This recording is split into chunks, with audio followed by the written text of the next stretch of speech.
₹8,000 हैं 2 वर्ष और 4 महीने के लिए 15% प्रतिवर्ष की दर से चक्रवृद्धि ब्याज जो वार्षिक रूप से संयोजित होता है क्या होगा, ये पूछा गया था।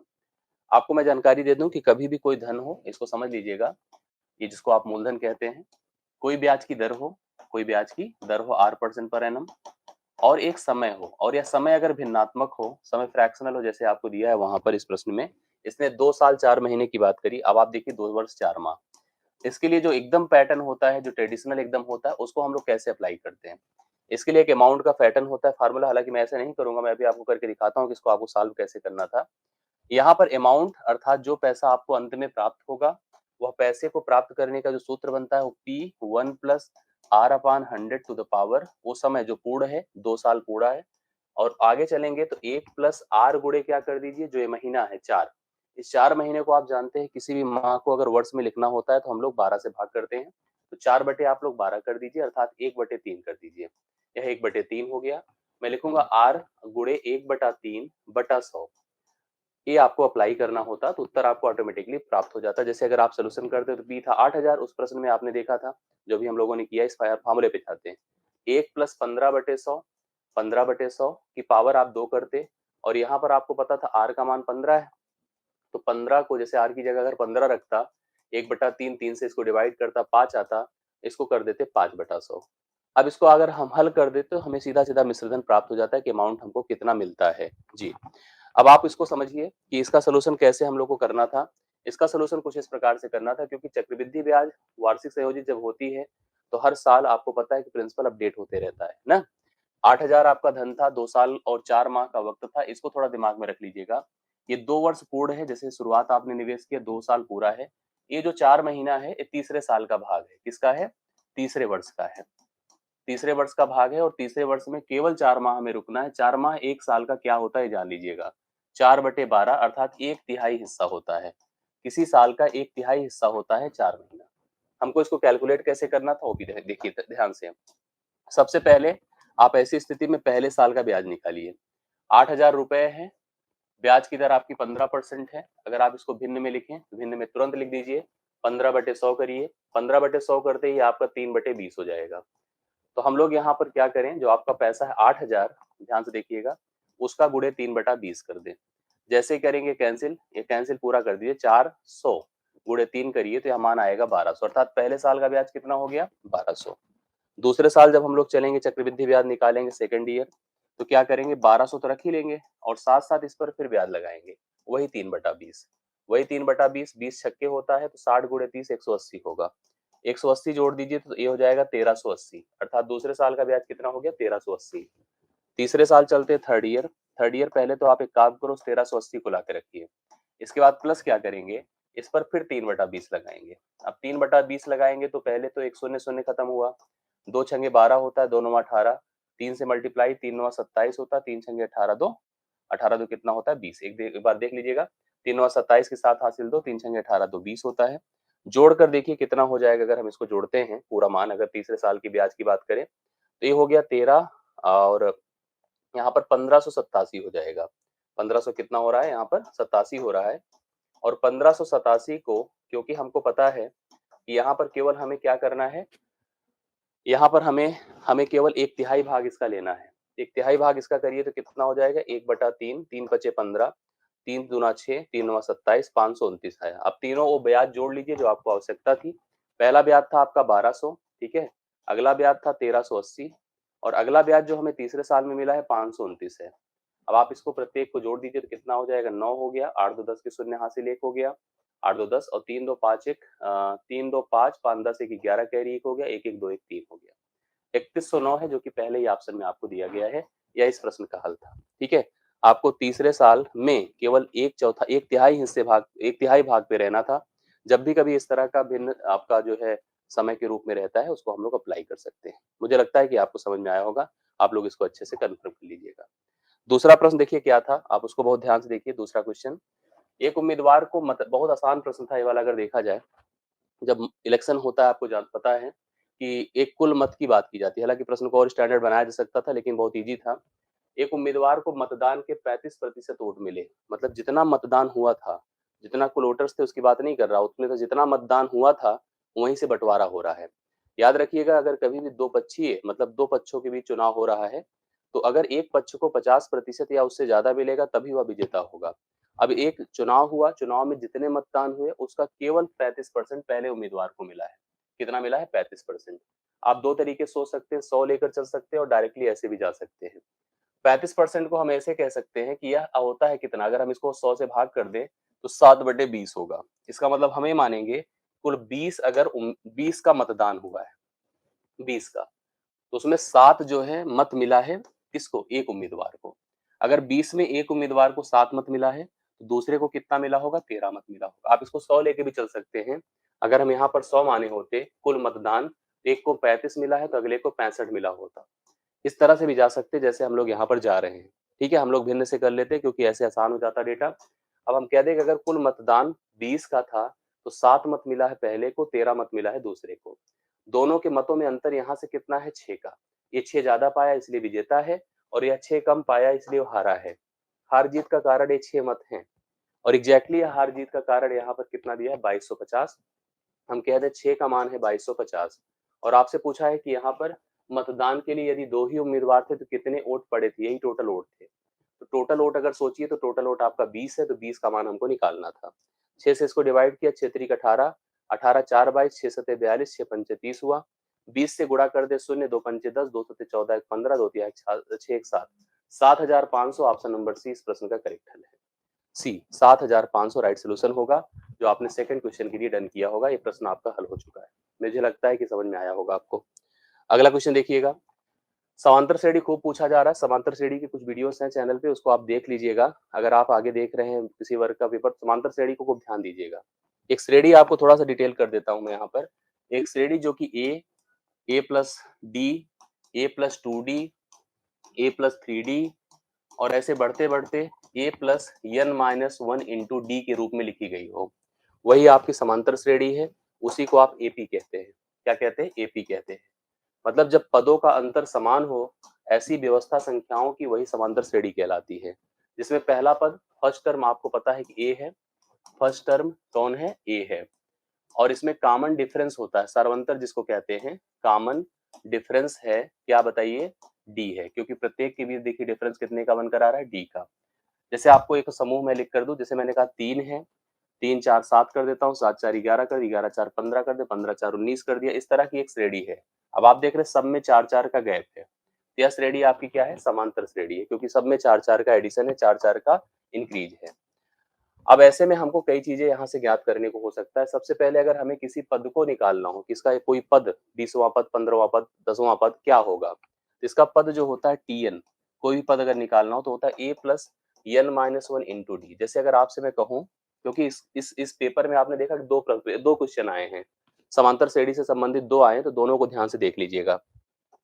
अब आपको जैसे कोई भी पद निकालना हो, मान लो हमें 15वां पद निकालना है, 15th टर्म, तो 15th टर्म क्या हो जाएगा? ए प्लस 15 माइनस डी, अर्थात ए प्लस 14 डी होगा।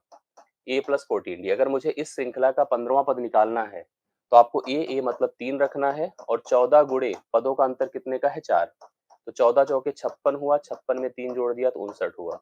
इस तरह से श्रेणी का हमें कोई भी पद अगर निकालना हो तो हम लोग आराम से निकाल सकते हैं। पदों के योग का रूल होता है एन।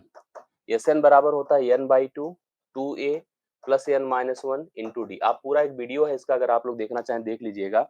उसमें हमने अभी तो मान लो पदों का अंतर हमने केवल प्रारंभ से लिया, मैंने उसमें अंत से भी बताया है।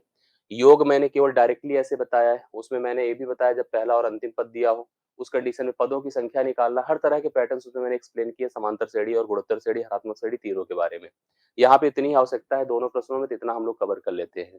जैसे ये क्वेश्चन आप देख पा रहे हैं, ये जो बोर्ड पर दिया है, और ये तीसरा क्वेश्चन था, किसी समांतर श्रेणी के पहले 14 पदों का योग। मतलब अगर हम लोग कह दें कि पद अपने पास 14 थे, पद 14 थे, तो उनका योग 1050 दिया है पदों का, और इसका पहला पद ए है, ये मतलब 10 है। अब आपसे कहा है कि समांतर श्रेणी का 20वां पद आपको निकालना है, तो 20वां पद क्या होगा पता है? 20वां पद होगा ए प्लस 19d। इसको ध्यान दीजिएगा, A plus N minus 1 into D होता है, तो 20 में से एक घटेगा तो 19d हो जाएगा। ये पद आपको फाइंड करना है। इसके लिए मुझे ए चाहिए जो कि अवेलेबल है, बट डी नहीं अपने पास। अगर डी होता तो अपना काम तुरंत का तुरंत हो जाता। अब आप इसको ध्यान से देखिए कैसे करेंगे। सबसे पहले आप क्या करिए, जो 14 पदों का योग दिया उसको लिखो एन।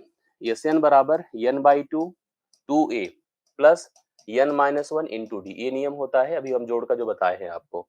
एस एन की जगह रखिए 1050, 1050 वहां पे देखिए योग है, और इसके बाद देखिए n का मतलब 14 है, 14 बटे आप 2 करो क्योंकि पदों की संख्या देखो कितना है, 14 है। 2a, a का मान कितना है, 10 है, 10 रखिए। n माइनस वन, n आपको पता है 14 है, 14 माइनस एक गुड़े डी, डी ही हमको पता करना, अपना काम हो जाएगा। अब आप देखिए सबसे पहले 7 होगा, आपको पता है, काट देते हैं। 7 से इसको भी कैंसिल कर दीजिए, बगल में है 7 एक के साथ, 7 पच्चे 35, 150 होगा, प्लस बराबर 10 दूना कितना हुआ, 20 हुआ, प्लस यहाँ पर 14 में से एक निकलेगा, 13 डी हो गया। 20 इससे घटेगा, 130 आएगा। 130 बराबर 13 डी हो गया, तो डी का मान आप 13 से भाग कर दे, 10 आ जाएगा। मतलब सार्वंतर भी 10 का ही है ना। कंफर्म करते चलिए, किसी को डाउट हो बताइएगा, और ये भी बताइए समझ में आ रहा है कि नहीं आ रहा है। तो आपका सार्वंतर अर्थात कॉमन डिफरेंस डी आ गया, कितना, डी आपके पास आ गया 10। पहला पद ऑलरेडी आपके पास 10 था, पहला पद 10 था, अंतिम सॉरी कॉमन डिफरेंस भी 10 ही आ गया है। अब आप यहाँ पुट कर दे, पहला पद 10 प्लस 19 गुड़े अंतिम पद भी, इस कॉमन डिफरेंस भी 10 है, तो ये हो गया 190, ये हो गया 10, दोनों जुड़कर कितने हो जाएंगे, 200। मतलब इसका मान हो गया 200, अर्थात इस श्रेणी का 20वां पद आपके सामने कितना हो जाएगा, 200, जो कि इसका राइट सोल्यूशन होगा। तो तीसरा प्रश्न करेक्ट आंसर आप देख पा रहे हैं, जो कि उत्तर है बी ऑप्शन। आप लोग प्लीज उतार लीजिए इसको। ठीक, आगे बढ़ता हूं। इसके बाद देखिए ये बड़ा अच्छा सा क्वेश्चन है, इसको बहुत बढ़िया से आप लोग ध्यान से देखिएगा, कंफर्म हो जाएगा, ओरल क्वेश्चन है फिलहाल। यहाँ पर कहा है कि 10,000 रुपए हैं, ठीक है, 10,000 रुपए हैं के मूल्य का एक गैजेट है, कोई सामान है, जिसका मूल्य प्रतिवर्ष 10% की दर से घट रहा है। कह रहा है कितने वर्षों में इसका मूल्य घटकर 6,561 हो जाएगा। जैसे ऐसा कभी प्रश्न आपके सामने आए तो उसको ध्यान दिया करिए। आपको जैसे 10% की दर से कमी दिख रही है, 10% दर से क्या हो रही है, कि कमी हो रही है। इसका जो ट्रेडिशनल नियम है वो ये होगा कि आपका जैसे अगर कोई मूल्य, जैसे मैं आपको समझाऊंगा, अगर कोई वस्तु एक पी है और वह हर साल 10%, 5% की दर से घट रहा है, घट करके एक वैल्यू हो जाए, मान लीजिए एक्स हो जाए, तो इस एक्स का मान अगर हमको निकालना है, अब इसमें फिलहाल इन दोनों को दिया हुआ है, दोनों मान को हमें दिया हुआ है। घटाने के लिए हम लोग प्रोसेस क्या लगाएंगे, P into 1 minus R upon 100, जो दर से घट रहा है, की पावर एन बराबर एक्स कर दीजिए। जैसे आपको उस प्रश्न में कहा है कि 10,000 था, ये राशि कितनी थी, 10,000, और यहाँ पर कितना है, 1 माइनस आर आपको 10% दिया है, 10/100 करिए, कि पावर आप एन कर दीजिए, बराबर आपका एक्स का राशि कितना है, यहाँ पर देख लीजिए, एक्स का राशि, एक्स की वैल्यू 6561 है, 65 कितना है, 61 है। अब इसको ओरल करेंगे, फिलहाल आप परेशान मत होइए, भी इस तरह से अगर करना है तो कर सकते हैं हम लोग। अब आप चलो यहाँ पर, सबसे पहले आपको पता है कि 10 1 10, 10 धाम में 100 होता है, मतलब ए अगर उधर चला जाए तो ए हो जाएगा 9/10 की पावर एन बराबर 6,561/10,000, ऐसे लिख सकते हैं हम लोग। अब आपको ये सोचना है कि क्या ये दोनों कभी तभी कंपेयर हो सकते हैं जब इनके बेस बराबर हो, और बेस बराबर होगा तो कितना हो जाएगा, 9/10 की पावर, अगर जो n लिखा है क्या होगा, 9/10 की पावर 4, क्योंकि 9 की पावर 4 इतना होता है और 10 की पावर 4 10,000 होता है, जो नीचे देखने से समझ में आ रहा है। तो यहाँ पर जब बेसिस बराबर है तो पावर भी बराबर हो गई, n का मान 4 हो गया, अर्थात 4 वर्ष बाद कोई 10,000 की राशि 10% की दर से घट करके कितनी हो जाएगी, 9,261 हो जाएगी, अगर प्रतिवर्ष 10% की कमी हो रही है। मैं ऐसे आपको बताता कि 10,000 था और 10,000 से घटकर कितना हो गया, 9,261 हो गया। किस दर से घट रहा है, अभी बताइए, 10% की दर से घट रहा है। 10% का अर्थ होता है, अगर भिन्न में लिखिए तो 1/10 होता है। इसका अर्थ है कि 10 से 1 घटकर 9 होगा, 10 से 1 घट करके 9 होगा। अब आपको इसका मैं तरीका बताता हूँ कैसे करना था आपको। सबसे पहले सोचिए, अगर मुझे 10 को कुछ ऐसा प्रेजेंट करना हो कि 10,000 हो जाए, तो आपको पता है 10 की पावर 4 होता है 10,000। सेम टू सेम यही चीज अगर आपको 9 को कैसा प्रेजेंट करना है कि 9,261 हो जाए, तो 9 की पावर 4 होता है। अब आप कंफर्म हो गए कि 10 देखो, और 10 से 9 हुआ है, लेकिन ऊपर पावर कितनी है, 4 है। इसका राइट सोल्यूशन कितना होगा, 4। इसलिए कभी भी जब हम लोग पढ़ाते हैं तो ये कहते हैं कि कुछ चीजों का, जी कुछ चीजों का आपको क्या करना चाहिए, चीजें तैयार कर, जैसे कुछ वर्ग आपको तैयार होने चाहिए, कुछ घन तैयार होने चाहिए, कुछ टर्म आपके घन से वर्ग से रिलेटेड आपको एकदम मजबूती से क्लियर होने चाहिए। इस प्रश्न का उत्तर आपके सामने बी ऑप्शन है, 4 है, राइट सोल्यूशन है। अगला प्रश्न देखिएगा, 5वां नंबर आ गया है, बहुत ध्यान से देखिए, टाइम एंड वर्क का क्वेश्चन आपके सामने है। टाइम एंड वर्क का क्वेश्चन ठीक ठाक क्वेश्चन है, इस तरह का क्वेश्चन आपके सामने आता है, मैथ से बिल्कुल डर लगता है, लेकिन डर नहीं लगना चाहिए। जिससे डर लगता है उसको अगर आप ध्यान से पढ़ लो, ध्यान से कर लो तो चीज आपकी हो जाती है। जो चीज आपकी हो जाए उससे कभी डर नहीं होना चाहिए। बाकी डर तो दुनिया में हर व्यक्ति कहता है कि मैथ से लगती है। जो भी तैयारी करते हैं हमसे सबसे पहले प्रश्न आपका ही रहता है, सर बहुत डर लगता है, हमें आता नहीं है। लेकिन जब पढ़ते हैं, धीरे धीरे करते हैं तो कहते हैं नहीं सर अब आने लगा है। ये होता है। 2 पुरुष और 3 महिलाएं, जैसे अगर हम कोई काम करा रहे थे तो 2 पुरुषों को और 3 महिलाओं के एक समूह को हम इन्वॉल्व किए और वो लोग मिलकर उस काम को 8 दिनों तक करे हैं। 2 पुरुष और 3 महिलाएं मिलकर किसी काम को 8 दिन तक किए हैं, तथा जबकि 3 पुरुष और 2 महिलाएं सेम वही काम 7 दिनों में कर पाते हैं। ऐसे में आपको यहाँ पर एंड और आर का कॉन्सेप्ट होता है कि समूह में लोग मिलके हैं कि अथवा के रूप में हैं। जैसे प्रश्न क्या है, 2 पुरुष हैं ना और 3 महिलाएं हैं।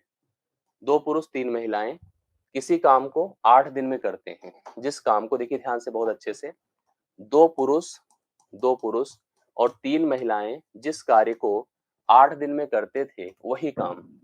काम हमेशा क्या होता है, जैसे आप प्रतिदिन कितना करते हैं और कितने दिन में करते हैं, मल्टीप्लिकेशन ही कुल काम होता है।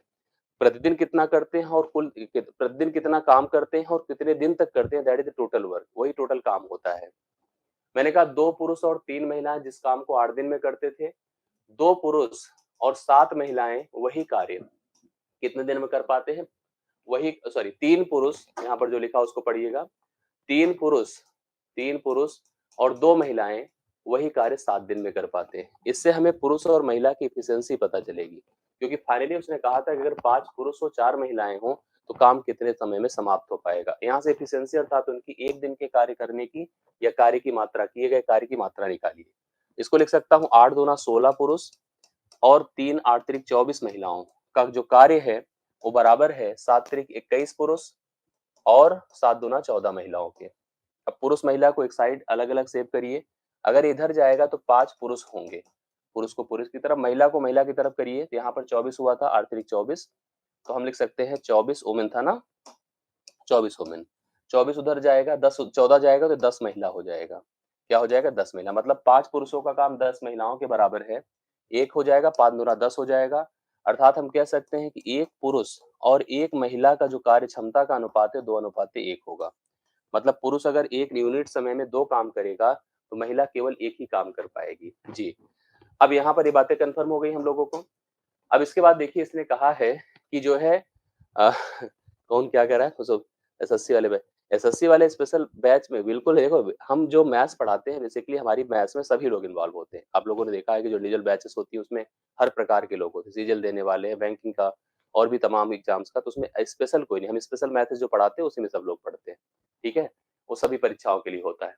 अब यहाँ पर कहा है अगर 5 पुरुष हों और 4 महिलाएं हों तो कार्य कुल कितने समय में समाप्त होगा। कौन सा कार्य, जिस काम के लिए इस समूह का आप यूज कर सकते हैं या इस समूह का यूज कर सकते हैं। जिस काम को, देखिए ध्यान से, 2 पुरुष, मैं चाहे तो इस ग्रुप को उठा लूं चाहे नीचे वाला ग्रुप उठा ले, किसी भी तरह से आप ले लीजिए, पहले काम डिक्लेयर करिए। जिस काम को 2 पुरुष और 3 महिलाएं 8 दिन में कर सकते थे वही काम मुझे कराना है 5 पुरुष और 4 महिला से, बताइए वह कितने दिन में पूर्ण होगा। ये आपका प्रश्न हो गया। अब आपको पता है कि एक पुरुष एक दिन में 2 काम करेगा और एक महिला एक दिन में 1 काम करेगी। तो यहाँ पर आप क्या लिख सकते हैं बताइए, यहाँ 2, एक पुरुष का कार्य 2 है, देखिए 2 दूना 4 हो गया। एक महिला का काम 1 है तो 3 1 के 3 हो गया, गुणे 8 कर दीजिए। एक पुरुष का काम 2 है तो 5 दूना 10 हो गया। एक महिला का काम 1 है तो 10 1 4 10 1 4 10 4 1 के 4 हो गया। 10 4 14 होता है, 7 होता है, 7 दूना 14 हो गया। 2 से इसको कैंसिल करिए, 4 दिन आ जाएगा, 4 दिन में कार्य डन हो जाएगा अगर आप इस कार्य को इस समूह से कराते हैं। तो राइट सोल्यूशन 4 दिन है। मुझे लगता है कि आपको समझ में आया होगा। ऑप्शन नंबर्स थी राइट सोल्यूशन, आप लोग भी उत्तर दीजिए तो अच्छा लगे। कमेंट से कनेक्टिविटी दिखाइए, समझ में आ रही चीजें कि नहीं वो भी बताइए, और अच्छा लग रहा हो तो वीडियो को लाइक करते चलिए। ठीक है, तो मुझे लगता है कि समझ में आया होगा आप लोगों को। छठा प्रश्न देखिए, फिर से समांतर श्रेणी का एक प्रश्न है। समांतर श्रेणी की वेटेज बिहार की इस परीक्षा ने दिखाया है, तो अरिथमेटिक सीरीज जरूर अच्छे से तैयार कर लीजिएगा। समांतर श्रेणी को तैयार करिए, वीडियोस हैं चैनल पे, आप उसको देख सकते हैं। अरिथमेटिक प्रोग्रेशन, ज्योमेट्रिक प्रोग्रेशन, आप उसको अच्छे से तैयार कर लीजिएगा। यदि एक समांतर श्रेणी का भी मैंने डिस्कस किया था, समांतर श्रेणी क्या है, समांतर श्रेणी A plus D, A plus two D, A plus 3डी, A plus n minus 1 into D की बात होती है। मैंने अभी थोड़ी देर पहले आपको बताया कि अगर कभी हमको किसी पद को निकालना है समांतर श्रेणी में, मान लो 10वां पद निकालना, तो ए प्लस 9डी होगा। ये क्या है, फर्स्ट टर्म। ए क्या है? फर्स्ट टर्म मतलब पहला पद, और डी क्या है बताइए? कॉमन डिफरेंस अर्थात सार्वंतर है। अगर कभी कोई समांतर श्रेणी होगी तो इन्हीं दोनों के कॉम्बिनेशन से बनती है। जैसे इसमें कहा है कि किसी श्रेणी का 17वां पद, मैं उसको A16 लिखूंगा, 17वां पद, और उसी श्रेणी के 10वें पद से, 10वां मतलब A9, मतलब 16वां पद 9वें पद से 7 ज्यादा है। अगर हम लिख दें A16 माइनस A9 बराबर 7, इसमें कोई दिक्कत की बात नहीं। भाई 16वां पद 10वें, सॉरी 16 17वां पद 10वें पद से 7 ज्यादा है, तो 17वें पद और 10वें पद का डिफरेंस 7 का है। अब इन दोनों का जो डिफरेंस है इसको थोड़ा श्रेणी के हिसाब से चलिए, जैसे मैंने भी बताया आपको, आपको यह श्रेणी बनती मतलब ये हमको थोड़ा यहाँ मैंने गलत लिखा है, यहाँ पर A16 नहीं लिखना चाहिए था मुझे, यहाँ पर क्या लिखना चाहिए था आप समझिए चीजों को। यहाँ पर मुझे A17 लिखना चाहिए, और यहाँ पर मुझे कितना लिखना चाहिए? A10 लिखना चाहिए। यहाँ पर मैं लिख दूं A17 माइनस A10, क्योंकि 17वां पद और माइनस 10वां पद बराबर कितना है बताइए? 7 है। अब आपको क्या करना चाहिए? 17वें पद का मतलब, जैसे मैंने आपसे किसी के बारे में कहा, 17वां पद A+16D होगा। क्या होगा? A+16D। जो भी श्रेणी आपसे पूछे, मतलब जिस भी पद की बात करें, 20वां पद A+19D होगा, 10वां पद A+9D होगा। अब जैसे 10वां पद है, A+9D होगा, बराबर कितना हो गया? 7। थोड़ा माइनस ओपन करिए तो क्या होगा? A+16D minus A minus 9D। आपको पता है A से कटा बराबर 7 है ही है, 16 में से 9 निकला 7D, 7D is equal to 7, तो D आपको अगर निकालना है तो 7 7 से कैंसिल, तो D का मान 1 हो गया। ऑप्शन नंबर सी है राइट सोल्यूशन। D का मान क्या हो गया? 1 हो गया, करेक्ट आंसर है। इस तरह से आप लोग कर सकते हैं। तो समांतर श्रेणी अरिथमेटिक प्रोग्रेशन आपसे पूछा जा रहा है, इसको ध्यान से पढ़िएगा। 7वां 7th क्वेश्चन चाल दूरी समय का है। इसमें भी आपको दिया गया है, जो उसको ध्यान से देखिए कि क्या कह रहा है। इसमें कह रहा है कि दो ट्रेनों की गति के बीच का अनुपात दिया है आपको। दो ट्रेनें हैं, दो गाड़ियां हैं, उनकी गति का अनुपात दिया है। एक ट्रेन T1 है, दूसरी ट्रेन T2 है। उनकी स्पीड, चालों का अनुपात हम लोग को दिया है 7:8। मतलब अगर एक यूनिट समय अर्थात 1 घंटे में यह 7 किलोमीटर जाएगी तो यह 8 किलोमीटर जाएगी। यही होता है अनुपात, मतलब चालों का, उसका कॉन्सेप्ट, किसी भी चीज का रेशियो। दूसरी ट्रेन क्या है? 4 घंटे में 400 किलोमीटर जाती है, तो दूसरे ट्रेन की चाल हमको पता चल जाएगी। चाल का नियम होता है distance upon time. Distance upon time मतलब 400 बटे कितना कर दे? 400 बटे 4 कर दे, तो इसकी चाल कितनी हो गई? 100 किलोमीटर प्रति घंटा। 100 किलोमीटर प्रति घंटा, मतलब दूसरे ट्रेन की हमको चाल कंफर्म है 100 किलोमीटर प्रति घंटा। सोचिए, हमें दूसरे ट्रेन की चाल का अनुपात पता है और उसकी एग्जैक्ट वैल्यू पता है। हम पहली ट्रेन की अगर हमसे चाल पूछा तो आराम से निकाल नहीं सकते। हमें अनुपाती पद पता है 8, और उसका एग्जैक्ट मान पता है 100। हमें इसका अनुपाती पद 7 पता है, तो 7 का मान निकालने में क्या दिक्कत है? 4 दूना 8 है, 4 25 बार 100 है, 25 सत्ते 175 है, 175 बटे 2 करिए, 2 अठे 16 है, 2 सत्ते 14 है, 87.5 किलोमीटर प्रति घंटा होगी इसकी जो है स्पीड, जो 87.5 है। राइट सोल्यूशन आप उतार सकते हैं। ठीक है, ऑप्शन नंबर सी इस प्रश्न का करेक्ट आंसर है, जो आप लोग देख रहे हैं। 7वां हो गया। 8वें और अंतिम प्रश्न पर हम लोग हैं। ये देखिए एचसीएफ का प्रश्न लासा मासा से संबंधित पूछा गया है। बहुत अच्छा सा क्वेश्चन होता है। हमसे कहा गया है वह बड़ी से बड़ी संख्या बताओ। एक संख्या n आपसे पूछा गया है, बहुत ध्यान से देखिएगा। अगर इस संख्या से हम जब भाग करेंगे किसको? 1657 को, और इसी संख्या से जब हम भाग करेंगे 2037 को, तो प्रत्येक दशा में शेषफल क्या आएगा पता है? शेषफल आएगा, इसके केस में शेषफल आएगा, पहले वाले के केस में 6, और दूसरे के केस में शेषफल आएगा 5। शेषफल कब आता है पता है आपको? शेषफल तब आता है जब भाग दे 12 से थोड़ा ज्यादा नंबर होता है। मतलब आपको एक काम करना है, पहले वह संख्या ढूंढनी है जो इस यन से, इस संख्या से पूर्णतः कट जाए, कैंसिल हो जाए। इसको पता करने के लिए आपको इसमें से 6 घटाना होगा, इसमें से 5 घटाना होगा। एक ऐसी पोजीशन पर आना होगा जो कि 100, जो यहाँ पे यन दिया है उससे पूरी तरह से कैंसिल हो जाए। अब आपको सबसे पहले 6 घटाते ही आपका होगा 1651, और इसको अगर 5 घटाएंगे तो 2032 होगा। अब आपको इनको विभाजित करने वाली पहली सबसे बड़ी संख्या निकालनी है, अर्थात इनका हमें एचसीएफ लेना है, इन दोनों का एचसीएफ। जब आपको कभी भी इस तरह की बड़ी संख्याएं दिखें तो उनका एचसीएफ लेने का जो सबसे अच्छा तरीका है भाग विधि है, और कोई नहीं है। तो भाग विधि से जाकर के आप लोग इसका एचसीएफ निकालिए। भाग विधि में क्या होता है, जो छोटी संख्या होती है 1600 जैसे 51 दिया है, वह बड़ी संख्या को विभाजित करती है, अर्थात 2032 को विभाजित करेगी। बार एक जाएगा, बार एक गया तो 1651 आया, एक आया, 13 से 5 8 होता है, और 9 से 6 3 होता है।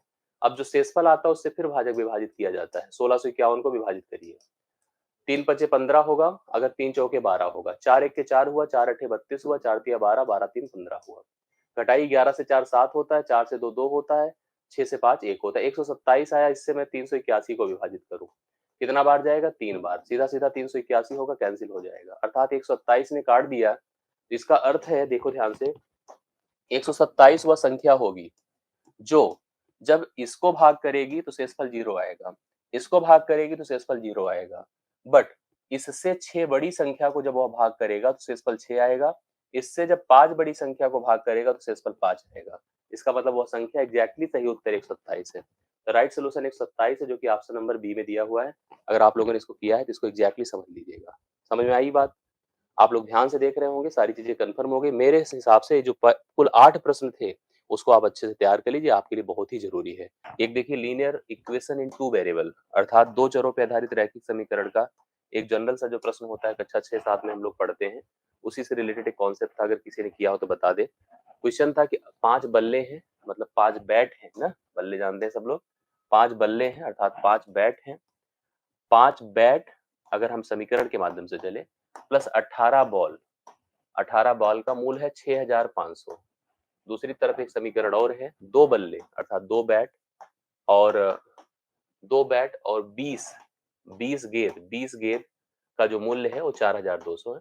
हम लोग इसको linear equation in two variable के आधार पर, अर्थात दो चरों पर आधारित रैखिक समीकरण के बिहाफ पे हल करते हैं। इसके लिए हमें एक पद को एलिमिनेट करना पड़ता है, हटाना पड़ता है। हटाना मतलब उसको काटना पड़ता है। कैसे हटा सकते हैं? हटाने के तरीके होते हैं कि आप क्या करो, जैसे यहाँ पर 5 है, यहाँ पर 5 है, यहाँ पर 2 है, अगर आप इसको 5 से गुणा कर दे, उसको 2 से गुणा कर दे, दोनों बराबर हो जाएगा।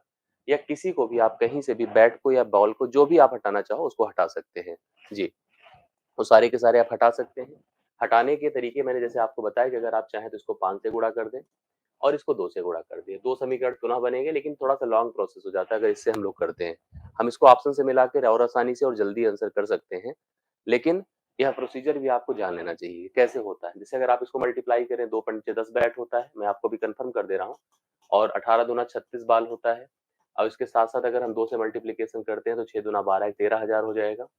अब इधर अगर हम चलते हैं तो 10 बैट हुआ, ठीक है, 10 बैट हुआ प्लस 20 पंचे 100 बॉल हुआ, 100 बॉल हुआ, और सामने यहाँ पर आपके सामने अगर मल्टीप्लीकेशन करते हैं, 4 पंचे 20, 5 दूना 10, 21,000 हो जाएगा ना, शून्य शून्य 5 दूना 10 की शून्य हासिल 1, 5 चौके 20, 21,000 हो गया। अब एलिमिनेट कर सकते हैं, माइनस करके माइनस करके माइनस करके खत्म हो जाएगा। इसमें से इसको घटाते हैं तो 10 से 6 4 होता है, 9 से 3 6 होता है, 9 से 3 6 64 बॉल हो गई। 64 बॉल अर्थात अब क्या करेंगे यहाँ पे, अगर क्योंकि ये नेगेटिव है तो इधर भी नेगेटिव ही आ रहा है, तो 13 8 21 होता है, 8,000 हो जाएगा। माइनस में माइनस माइनस से खत्म हुआ, तो बॉल का मूल्य अर्थात एक बॉल का मूल्य 64 से भाग कर दीजिए बस। 8,000 को अगर हम डिवाइड कर देते हैं 64 से, तो 8 अठे 64 होता है, आपका 1,000 हो गया। 8 से फिर डिवाइड कर दीजिए, 125 आया। एक बॉल का मूल्य 125 है, उठा के कहीं सब्स्टिट्यूट कर दीजिएगा, एक बैट का मूल्य आ जाएगा, ठीक है। अब जैसे हम ऐसे अब 125 देख पा रहे हैं, 125 केवल एक जगह पर है, पहला ऑप्शन। तो पहला ऑप्शन है तो आप पहले ऑप्शन पर वैसे भी जा सकते थे। यहाँ पर अगर 125 का मान हम कहीं सब्स्टिट्यूट कर दे बॉल की जगह पर, तो आपको वैल्यू पता चल जाएगी बैट का मूल्य क्या है। लेकिन हम कह रहे हैं आप इससे बिल्कुल मत करना एग्जाम में। एक चीज तो आपको पता होना चाहिए, linear equation in two variable जो होते हैं उसमें कितने हल संभव होते हैं, इसकी जानकारी भी कंफर्म होनी चाहिए। उसके जो समीकरण बनते हैं आपको पता होता है कि A1/A2, B1/B2, C1/C2 के पैटर्न से हम चेक कर सकते हैं किसके अद्वितीय हल होते हैं, किसके अनंत अनेक हल होते हैं और किसके हल संभव नहीं होते हैं। अगर आप इसके बिहाफ पर चलते हैं तो यहाँ पर इन दोनों समीकरणों को केवल एक हल संभव होंगे। इसका मतलब इन्हीं में से कोई एक ऑप्शन, जैसे इसमें डाउट ये रहता है ऑप्शन चेक करने पर, क्या उपर्युक्त में से एक से अधिक, अर्थात हमें हमें अगर मैंने मान लो पहला चेक किया, पहला संतुष्ट कर रहा और देख भी रहे हैं बॉल का मूल्य आया है, तो इसका मतलब संतुष्ट भी कर रहा है। लेकिन डाउट है कि सर के साथ सारे ऑप्शन चेक करें, लेकिन इस समीकरण को देखकर समझ में आ रहा है और A1/A2 is not equal to B1/B2 है। अब देखिए 5/2 और 18/20 बराबर नहीं है, इसका मतलब इसका अद्वितीय हल अर्थात एक ही हल है, इसका और अर्थ ऑप्शन नहीं हो सकता है, केवल एक ही ऑप्शन होगा। तो हम ऐसा कर लेते हैं कि हम इसको अगर 850 को 5 से गुणा करते हैं, मतलब आपको पता अगर एक बल्ले का मूल्य है तो 5 बल्ले का मूल्य क्या होगा, 5 शून्य शून्य 5 पचे 25, 5 अठे 40, 40 दो 42, सभी बल्लों का मूल्य हो गया। गेंदों की बात करिए, 18 पंचे 90, शून्य 9 हुआ, 18 दूना 36, 36 9 45 की 5 हासिल 4 हुआ, 18 की 18 4 22 हुआ। दोनों को जोड़ दिया, 0 0 5 5 10, 2 2 4 1 5 8, 6500। 6500 मैच कर रहा है कि नहीं? बिल्कुल। इसी तरह से अगर उठा के हम दूसरे समीकरण पे भी रखें, 8 दूना 16 1700 हो गया ना। 800 को अगर हम 2 से मल्टीप्लाई करते, 2 बल्ले का मूल्य 1700 हो गया, और 20 से मल्टीप्लाई करते गेंदों को, तो 20 पंचे 100 होता है। देखो कितना आना चाहिए, 20 पंचे 100 होता है, 20 दूना 40, 40 10 50 के शून्य हासिल 5 होता है, ठीक है।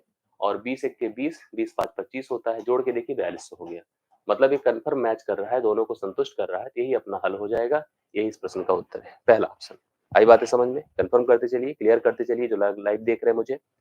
पहला उत्तर आपके सामने है, पहले प्रश्न का पहला ऑप्शन है 850 और 125 अगर लगाया तो एकदम सही है। दूसरे प्रश्न पर आइए।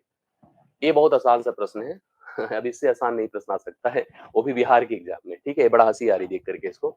दुकानदार किसी वस्तु को 615 में खरीदता है, ये उसकी कॉस्ट प्राइस है। अब इसको बताना भी बड़ा वो लग रहा है, सेलिंग प्राइस इसकी 800। कभी कभी ऐसे एग्जाम अचंभित करते हैं, बहुत सारे एग्जाम ऐसे होते हैं जहां पर आपको ऐसा प्रश्न जो अनएक्सपेक्टेड है दिख जाता है। मतलब इतना भी आसान हो जाए उम्मीद नहीं हो सकती है। खरीदा 615 में, और इसमें भी कुछ लोग गलती कर देते हैं, ऐसी बात नहीं है, क्योंकि परीक्षा का प्रेशर ही अलग होता है। खरीदा 615 में, बेचा 820 में, सोचो कितने प्रतिशत का मुनाफा हुआ। आप डिफर कर सकते हैं, या थोड़ा सा अगर चाहे सरल कर दे, 5 एक के 5 हुआ, 5 दूना 10, 5 दिया 15 कर सकते हैं। आप इसको अगर हम इसे डिवाइड कर देते हैं, 5 एक के 5, मतलब बिना इसके कैंसिल करे भी, मतलब हम बिना सरल करे भी आंसर कर सकते हैं, ऐसी बात नहीं है। 5 एक के 5, 5 छंगे 30, 5 चौके 20। अभी आप देख लो डिफरेंस कितने का है, 4 से 3 1 होता है, और 6 से 2 4 होता है, 41 का फर्क है। 41 गुणे 100 बटे 123 कर दीजिए, और आप देखिए तो 3 बार जा रहा है ना, सीधा सीधा देखो 3 बार जा रहा है मेरे ख्याल से। आप इसको ऐसे 3 2 5 और 6 4 10, ठीक है, काटिए।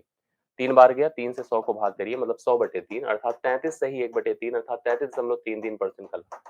ये ऑप्शन नंबर सी इस प्रश्न का है, ठीक है। आप सीधा डिफरेंस कर सकते थे, मतलब इसमें ऐसा नहीं कि हम जो यहाँ पर काट के लाए इस पोजीशन पर, इसको जरूरी नहीं कि ऐसा काट के लाओ, वहीं से डिफरेंस कर देते 615 से 820 का, तब भी हमें पता चल जाता है कि हमारा लाभ क्या होगा, ठीक है।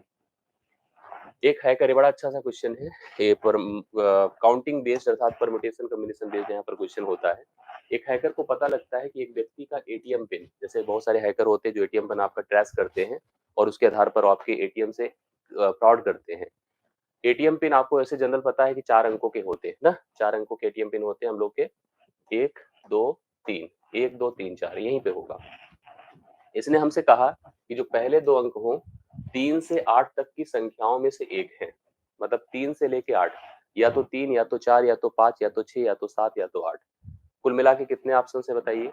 अगर हम पहले 2 अंक की बात करें, 3 से 8 तक की संख्याओं में से एक होंगे, तो 3 से 8 तक अगर जोड़िए, 3 भी इंक्लूड करिए और 8 भी इंक्लूड करिए, कुल 6 डिजिट होती है, मतलब 6 संख्याएं हो सकती हैं। 3 4 5 6 7 8 कोई भी हो सकता है। यहाँ भी कोई हो सकता है, मतलब यहाँ भी 6 लोग हो सकते हैं, 6 अंक हो सकते हैं, यहाँ भी 6 अंक हो सकते हैं। आपसे प्रश्न जैसे पूछा है कि पहले 2 अंक पर 3 से 8 तक की संख्याओं में से एक है, चौथा अंक जो अंतिम डिजिट है, या तो वह 0 है या तो 9 है। 0 है या तो क्या है? 9 है। उस हैकर को पिन का पता करने के लिए कितने प्रयास करने पड़ेंगे? मतलब वह कोशिश करेगा, जैसे यहाँ पर 6 रखेगा, मतलब इनमें से कोई भी रखेगा, 3 4 5 6 7 8, उसी क्रम में यहाँ भी कुछ ना कुछ रखेगा। और यहाँ पर इसको पता है या तो 0 रखना या तो 9, यहाँ उसके लिए बहुत ईजी है। बाकी इसके लिए उसके पास ऑप्शंस और भी हैं। अब इसको हमें देखना पड़ेगा, उसे कितनी बार ट्राई करना पड़ेगा। अगर उसे पिन को डिसाइड करना है कि पिन सही में कौन है, तो उसको कितने प्रयास करने होंगे, ये समझिए। यहाँ पर कितने अंक रख सकते हैं? 6। यहाँ भी कितने रख सकते हैं? 6, ठीक है। 6 यहाँ भी रख सकते हैं, 6 यहाँ पर, मतलब 3 से 8 तक कुल अपने पास 6 लोग, 6 नंबर होते हैं। इसके बाद इस पोजीशन पर आप सोचो, इसके लिए कुछ रिजिड नहीं किया, फिक्स नहीं किया है, और आपको पता है कि कोई भी डिजिट हो सकता है, और डिजिट होते कितने हैं 0 से लेके 9 तक, मतलब कुल 10 डिजिट होते हैं, अर्थात यहाँ पर 10 डिजिट का उपयोग कर सकता है। लास्ट में वह 0 और 9, अर्थात उसके पास 0 रख सकता है या 9 रख सकता है, अर्थात 2 डिजिट है। तो कुल मिला के इसको 2 से गुणा। अब देखिए 6 चार के 36 दूना 72, दाम में 720। उसे कुल पूरे उस पता करने के लिए, जैसे आप उत्तर दे सकते हैं कमेंट करके, पूरे मतलब उस एटीएम पिन को फ्रॉड करने के लिए, पता करने के लिए उसको कुल 72 बार, 720 बार प्रयास करना पड़ेगा। B option. आप समझ गए होंगे कैसे किया है। पहला डिजिट था, दूसरा डिजिट था, तीसरा डिजिट था, चौथा डिजिट। 3 से 8 तक में कुल 6 डिजिट, 3 से 8 तक में कुल 6 डिजिट, लास्ट में 0 से 9 मतलब 2 डिजिट, और बीच का नंबर सभी कोई भी पॉसिबिलिटी, मतलब 0 से 9 तक में कुछ भी रख सकते हैं। तो राइट सोल्यूशन यहाँ पर बी ऑप्शन है, 720 आप उतार लीजिए। तीसरा प्रश्न आपका डन हो गया। चौथा देखिए, ये देखो त्रिभुज के क्षेत्रफल से संबंधित क्वेश्चन है, और त्रिभुज जो ट्रायंगल का एरिया है वो बेसिकली ऐसे ट्रायंगल का है जिसकी 2 भुजाएं पता है और तीसरी भुजा नहीं पता है। कभी भी ट्रायंगल के एरिया डिपेंड करते हैं ट्रायंगल की स्ट्रक्चर पर। अगर त्रिभुज हमारा समकोण है 1/2 गुणे आधार गुणे ऊंचाई, अगर त्रिभुज हमारा समबाहु है √3/4 a वर्ग होता है, अगर त्रिभुज हमारा ऐसा है जिसकी 2 भुजाएं पता हो मतलब आइसोसेलेस है b/4 √4a² - b² और त्रिभुज अगर हमें ऐसा दे दिया जाए जिसकी तीनों भुजाएं मतलब अलग अलग है, स्केलीन ट्रायंगल हो, तो उसके लिए एक रूल लगता है आपको जैसे पता होगा। अगर मान लो ये त्रिभुज है और मुझे इसका एरिया निकालना है ABC, मान लो इसकी एक भुजा ए है, दूसरी बी है, तीसरी सी है, तो इसके लिए फार्मूला होता है आपको पता होगा A is equal to under root S S minus A S minus B S minus C, ये नियम होता है। ठीक है, यस क्या है, अर्ध परिमाप है, मतलब यस बराबर A plus B plus C by 2 होता है। अब हमको अपने इस प्रश्न में देखो, मतलब अगर ये समकोण त्रिभुज होता, समबाहु त्रिभुज होता तो चलो फिर भी ठीक है। ठीक है, यहाँ पर क्या है कि आपको पता है कि समबाहु त्रिभुज नहीं है। जैसे पूरा मैं एक्सप्लेन इसलिए कर दे रहा हूँ कल की क्लास वाले भी देख सके, इसलिए जरूरी है, जल्दी जल्दी कराने में उत्तर देने का कोई ऑब्जेक्टिव नहीं है। अच्छे से इसको देख लीजिए, सबके लिए काम आए, इसलिए मैं इसको आराम से करा। ठीक है, अब आपको पता है कि जैसे हम लोग यहाँ पर रख करके करेंगे, अगर जैसे हम सोच रहे हैं कि s equal to a plus B plus C by 2, अगर हम इस फार्मूले का उपयोग करें, क्योंकि 2 भुजाएं हमको पता है, एक आपको 8 दिया है, दूसरी आपको 9 दिया है, तीसरी भुजा हमको ज्ञात करनी है और एरिया दे रखा है। समबाहु होता, इक्विलैटरल होता तो आराम से कर सकते थे। यहाँ पर केवल एक ऑप्शन है और अच्छा तरीका वही है कि आप ऑप्शन से मैच करा लें। ऑप्शन के अलावा इससे बेहतर और कुछ हो नहीं सकता। यहाँ पर ऑप्शन से अगर मैच कराते, मान लो 5 लेते, तो बाकी भुजा कितनी थी, 8 थी और 9 थी। चलिए हम लोग यस निकालते तो यस का मान कितना होता पता है, 9 8 17 5 22, 22/2 कर दीजिए 11 हो गया, अर्थात यस का मान 11 हो गया।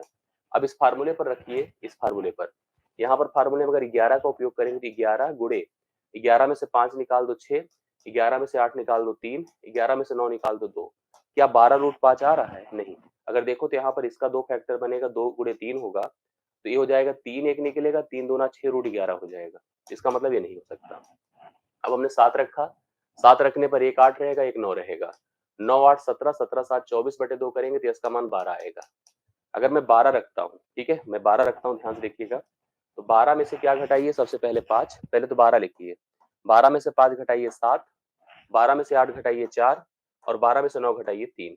ठीक है, अब यहाँ पर देखिए क्या स्थिति है, जैसे आप ये समझ पा रहे होंगे कि 12 से 5 घटाया था, 7 है ना अपने पास।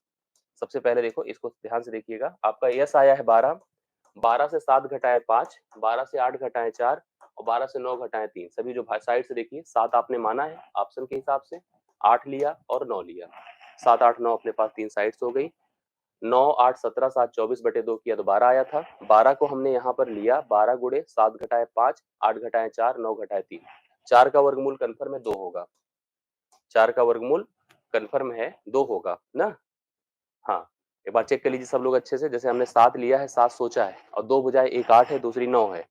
9 8 17 7 24/2 कर दिया, 12 हो गया। 12 से अगर 7 घटाते तो कितना आ रहा है, 12 7 घटाने पर पहले तो 12 लिखिए, 7 घटाने से 5, 12 से 8 घटाने से 4, 12 से 9 घटाने से 3। अभी आप लोग ध्यान से देखिएगा, जैसे अगर इसको सोचिए, तो यहाँ पर ये 12 तिया 36 है ना, ये 36 है, तो 36 का वर्गमूल 6 होगा और ये 4 है, 4 का वर्गमूल 2 होगा और √5 रह जाएगा, अर्थात 12√5 हो जाएगा, जो आपके पास यहाँ पर एरिया है एग्जैक्टली। तो इसके लिए सही उत्तर आपका बी ऑप्शन होगा। तो बी ऑप्शन 7 इस प्रश्न का करेक्ट हल अगर आपने लगाया तो यही राइट सोल्यूशन है। चौथे प्रश्न का ऑप्शन से करना इसका आसान तरीका था।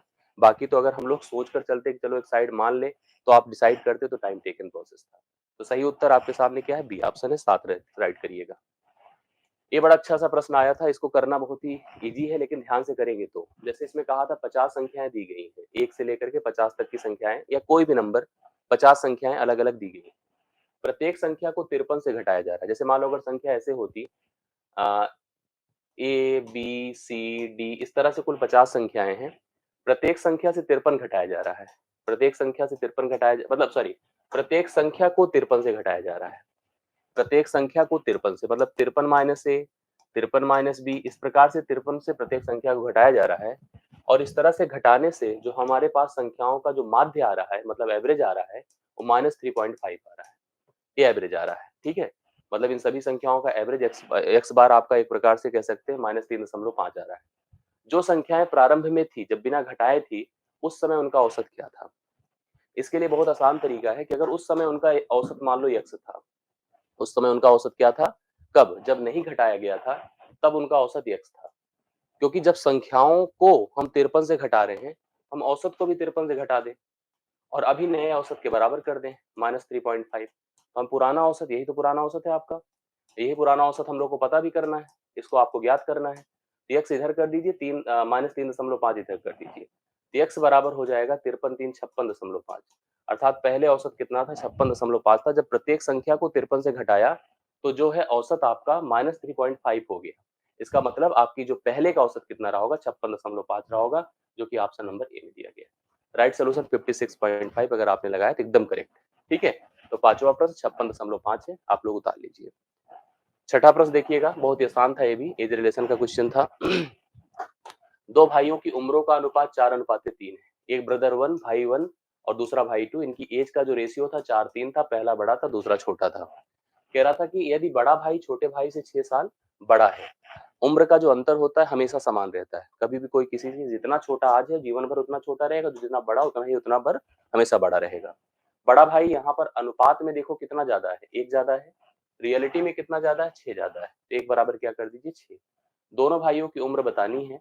अगर 1 बराबर 6 हुआ तो 4 बराबर 24 होगा और 3 बराबर क्या होगा? 18 होगा। मतलब 24 और 18 इस प्रश्न का उत्तर होगा, जो कि ऑप्शन नंबर ए में दिया गया है। आप इसको देखो ऑप्शन से भी मैच करा सकते थे। कैसे? ऐसा हमें इनमें देखो, ये भाइयों की उम्र दी गई और सब में बड़ा भाई पहले है, छोटा भाई दूसरे बाद है। ठीक है, जैसे अगर आप सोचो तो रेशियो क्या सबका 4:3 की रेशियो में है? 8 त्रिक 24, सॉरी इसको अगर सोचो 6 चौके 24, 6 त्रिक 18, 4:3 के अनुपात में भी है और अंतर देखिए 6 साल का भी है। यहाँ भी अंतर 6 साल का है, लेकिन यहाँ पर अनुपात 5:3 का है। अब यहाँ पर अगर देखो तो 9 चौके 36, यहाँ पर भी अगर देखिए तो यहाँ पर भी आपके पास 6 छाके 36 है, 6 ये भी 6-5 है। केवल पहला ऑप्शन था जिसमें रेशियो भी 4:3 का था। तो ऑप्शन से भी जा सकते थे, जरूरी नहीं कि यहाँ पर हम लोग इस पूरा टर्म को अप्लाई करते। फिलहाल बहुत टर्म वैसे भी नहीं था, आराम से इसका उत्तर बता सकते थे। छठे प्रश्न का उत्तर आपका पहला ऑप्शन है, दोनों भाइयों की उम्र 24 और 18 साल की। ठीक है, एक प्रश्न है जो सरलीकरण का जनरली बन जाता है, कभी कभी आप देखे होंगे, और बहुत बारीकी हम लोगों ने इसको कराया है। इस क्वेश्चन को दिया क्या है? 1 - 1/2। कॉमन किताबों में भी प्रश्न है, ऐसा नहीं बहुत ही कहीं दूसरी दुनिया से लाया गया है। बहुत ही आसान सा प्रश्न है। ऐसे बढ़ते चले गए और अंतिम नंबर क्या है? 1 - 1/n है। यही नंबर है, आप देख पा रहे हैं यहाँ पर 1 - 1/n है। अब आपको यहाँ पर इसका मान बताना है क्या होगा। देखो ये पद गया, श्रेणी एक तरह से गई है। 1 से आधा घटाइए तो 1/2 होगा। 2 1 के 2, 2 में से 1 निकला इतना। 3 1 के 3, 3 में से 1 निकला 2/3। ऐसे ही 4 1 के 4, 4 में से 1 निकला 3/4। ऐसे बढ़ता चला गया। अब आपको पता है कि जैसे यहाँ पर 1 - 1/n है, इसके पहले कौन रहा होगा बताइए? इसके पहले रहा होगा 1 - 1/n-1 रहा होगा कि नहीं? बिल्कुल रहा होगा। तो आप इसको क्या लिख सकते थे इस वाले पद को? n-1 अगर सोचो n-1 माइनस माइनस प्लस 1, एक प्रकार से n/n-1 रहा होगा। इसको क्या कर सकते हैं? n-1/n कर सकते हैं। अब देखिए कटना शुरू करिए, इसको इससे काटिए, इसको इससे काटिए, ऐसे सब करते रहेंगे और देखिए यह इससे कटा, यह इससे कटा, तो आपके सामने स्थिति क्या रह जाएगी? जैसे इसमें ये स्थिति रहेगी, आप इसको अगर पूरा पैटर्न समझिएगा तो यहाँ आपका यह इससे कटा होगा और यह इससे कटा होगा, जो पद रहा होगा। तो यहाँ पर अंतिम में n बचेगा और इसके पहले यहाँ पर 1 बचा। 1/n इस प्रश्न का उत्तर हो जाएगा। 1/n राइट सोल्यूशन इस प्रश्न का कितना होगा? 1.n होगा। 1/n होगा करेक्ट आंसर, आप 7वें प्रश्न का देख सकते हैं। ठीक है, चलो। हाँ, ठीक, समझ में आई बातें? अगला प्रश्न देखिएगा। यहाँ पर बोला है कि दो मूल हैं, एक अल्फा बराबर -1 और बीटा बराबर 4 है, वाला द्विघात समीकरण है। उस द्विघात समीकरण की वैल्यू हमें बतानी है। एक्सप्रेशन एक्चुअली क्या था, ये हमको बताना है। ठीक है, आप इसको समझिए, इसका सोल्यूशन क्या होगा। आपको जैसे पता होना चाहिए कि द्विघात समीकरण को हम कैसे निकाल सकते हैं। अगर हमको मूल दिए गए हैं मूल दिए गए हैं तो द्विघात समीकरण को इजीली बता सकते हैं। x² माइनस मूलों का योगफल इंटू x प्लस मूलों का गुणनफल, ये नियम होता है। x² माइनस मूलों का योगफल करिए, 4 में से 1 निकलेगा क्योंकि जुड़ेगा, तो ये -1 + 4 होगा, 3 आएगा। गुणे x कर दीजिए प्लस अल्फा, अल्फा मतलब -1 गुणे आप 4 कर दीजिए। ठीक है, आप इसको लिखिए x² minus 3x minus 4। x² minus 3x minus 4 इस प्रश्न का राइट सोल्यूशन है, पहला ऑप्शन। यह वह द्विघात समीकरण था जिसके मूल आपको -1 और 4 दिए गए हैं। राइट सोल्यूशन आपके सामने है। ठीक है, तो सभी प्रश्नों को आपने कंप्लीट कर लिया। आपने देखा कि यहाँ पर क्या स्थिति है। और मुझे जहाँ तक लग रहा है कि आपको चीज़ें समझ में आई होगी। दीपेंद्र ने कहा 49.5, मुझे लग रहा है दीपेंद्र का इशारा इस प्रश्न का है, एक बार फिर से देख लीजिएगा, अगर ऐसा है तो। ये वाला प्रश्न था, 50 संख्याएँ दी हुई थी, प्रत्येक संख्या को 53 से घटाया जाता है और इस तरह से जो माध्य होता है -3.5 हो जाता है, ठीक है? प्रत्येक संख्या को 53 से घटाया जाता है, ध्यान दीजिए 53 घटा रहा है, मतलब 53 सबको घटा रहा है, उसी प्रकार से 53 औसत को भी घटाएगा, ठीक है? 53 औसत जैसे संख्या को घटा रहा है 53 वैसे 53 औसत को भी घटाएगा। औसत अगर इन संख्याओं का x था, तो 53 माइनस x बराबर -3.5 होगा, ठीक है? 53 क्या होगा? अच्छा, ओके। कोई बात नहीं, कई लोग इसमें लिख रहे हैं 49.5 होगा। यहाँ पर इस प्रश्न का उत्तर एक बार फिर से देख लीजिएगा, मैं जो बता रहा हूँ यहाँ पर समीकरण देखिए कैसे सेट हो रहा है। आप एक बार चेक कर लीजिएगा, अपने हिसाब से मैंने इसका उत्तर बता दिया है। अगर कोई इसमें कंप्रोमाइज़ होगा, कोई गुंजाइश होगी तो मैं इसको फिर से अपडेट कर दूँगा, उसमें कोई बात नहीं। एक बार फिर ध्यान दे दीजिए लेकिन 50 संख्याएँ दी गई थी, आपको प्रत्येक संख्याओं में से कह रहा है, प्रत्येक संख्या को 53 से घटा रहे हैं, ठीक है? संख्या को 53 से घटा रहे हैं। हम देख रहे हैं 53 माइनस ए, 53 माइनस बी, 53 माइनस इस तरह से होते-होते एवरेज आपका कितना हो गया? -3.5 हो गया। तो हमसे पूछा है कि दी गई संख्याओं का जो संख्या आपको स्टार्टिंग में दी गई थी, उनका माध्य क्या था? उनका माध्य क्या था? ये आपको बताना है। अब आपके सामने स्थिति क्या होगी देखिए जैसे हमने आपको कहा कि अगर हम क्या करते हैं कि जैसे हम संख्या को 53 से घटा रहे हैं, वैसे हम औसत को भी 53 से घटाएँगे, 53 माइनस एक्स कर देंगे और अभी क्या औसत हो जाएगा? -3.5 होगा। अब अगर हम x को इधर ले जाते हैं, तो आपका यह इधर जाएगा कि नहीं जाएगा? तो 53 प्लस 3.5 तो आ रहा है भाई 56.5। मैं तो अपने हिसाब से सही हूँ। अभी देख लो अगर कुछ इसमें गुंजाइश होगी तो बताइए। मैंने तो अपने फिलहाल इसके हिसाब से 56.5 बताया। आप में से कई लोग इसके लिए हमें कह रहे हैं, कि यहाँ पर इसका मान इतना होगा। चलिए एक बार चेक कर लीजिएगा, अगर इसमें कोई ऐसी बात होगी तो हम उसको चेंज करा देंगे, ठीक है? फिलहाल हम अपनी तरफ से इसको बता दिए हैं, इसका राइट सॉल्यूशन 56.5 है, ठीक है? आज के लिए मेरी तरफ से इतना ही। बहुत-बहुत धन्यवाद। Thank you so much. अच्छा लगा हो तो वीडियो को लाइक, शेयर कीजिएगा और बाकी हम लोग मुलाकात करेंगे कल के सेशन के बाद। कल का जब पेपर होगा, उस समय की प्लानिंग और उस समय की क्लास को हम लोग यहाँ पर कंटिन्यू करेंगे। आज के लिए इतना ही। Thank you so much. धन्यवाद सभी को।